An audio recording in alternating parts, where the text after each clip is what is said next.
մենք ամեն օր պետք է օգտագործենք նաև թարմ բանջարեղեն, այսինքն թարմ կանաչի, թարմ վարունգ, թարմ կաղամբ, որ նշեցի, այսինքն ոչ ջերմային մշակված, ոչ եփված բանջարեղեն։ Սրանք շատ կարևոր հետազոտություններ են, որովհետև ինչպես արդեն շեշտեցի, հատկապես նկատեցինք, որ ռիսկերը առկա են շատ խաղող օգտագործողների մոտ, որտեղ չափաբաժինը մեծ է, շատ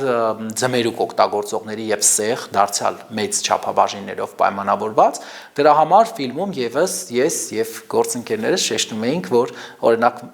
մեր մոտ այս հետազոտությունից հետո էականորեն կրճատվեց ձմերուկի սպառումը, որովհետև դե պարզ է հետազոտությունը անում ես, տեսնում ես, որ հիմնական ռիսկերը այդ մթերքի հետ է պայմանավորված, որը մենք բոլորը շատ լավ գիտենք, որ հայերս մեծ քանակներով ենք օգտագործում ձմերուկ, մեծ չափաբաժիններով, պես մեծ ձմերուկը կարող ենք հատկապես ամռանը, կտրատել, դնել սեղանին եւ, չգիտեմ, եւ որպես դեսերտ, եւ որպես միրգ, եւ որպես, չգիտեմ, հովացնող մթերք, մենք տենց առանձնահատուկ բոլորը շատ սիրում ենք ձմերուկ, իհարկե ձմերուկը շատ օգտակար է, պարունակում է վիտամիններ, բայց չպետք է նաև մոռանալ, որ ձմերուկը պարունակում է նաև շաքար։ Սա էլ է շատ կարևոր, այսինքն երբ որ մենք մեծ քանակով սկսում ենք օգտագործել, նաև մենք բոլորը շատ լավ գիտենք, որ մարդու սննդակարգը պետք է բաղկացած լինի եւ սպիտակուցներից, եւ ճարպերից, եւ ածխաջրերից, սա էլ է շատ կարևոր։ Ինչու եմ ասում, որովհետեւ նայեք, երբ մենք մեկ մթերք կապ չունի ինչն է, օրինակ մարդկա գիտեք, շատ հաց է օգտագործում,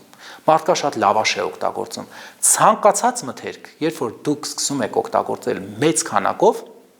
հավատացեք ինձ, տեղում որևէ ռիսկ դուք ավելացնում եք։ Կապ չունի միրգ բանջարեղենն է, թե այլ խումբ է։ Հիմա տեսեք նույն հացը մեր։ Հացը իհարկե, եթե դուք ինձ հարցնեք լավ բան եք, ասեմ աշխարհի ամենալավ բաներից մեկն է հատկապես լավորակ հացը, բայց մեր հայկական հացը օրինակ ունի աղի բավականին բարձր պարունակություն։ Մեր լավաշը եւս ունի աղի բավականին բարձր պարունակություն։ Հիմա պատկերացրեք, եթե մենք ունենք հաց, որի 100 գրամը պարունակում է 2 գրամ աղ։ Մարդը եթե ուտի 300 գրամ հաց, կստանա 6 գրամ աղ, իսկ մարդու օրական թույլատրելի շեմը աղի 5 գրամն է։ Այսինքն 300 գրամ հացով միայն աղի շեմը ինքը կգերազանցի։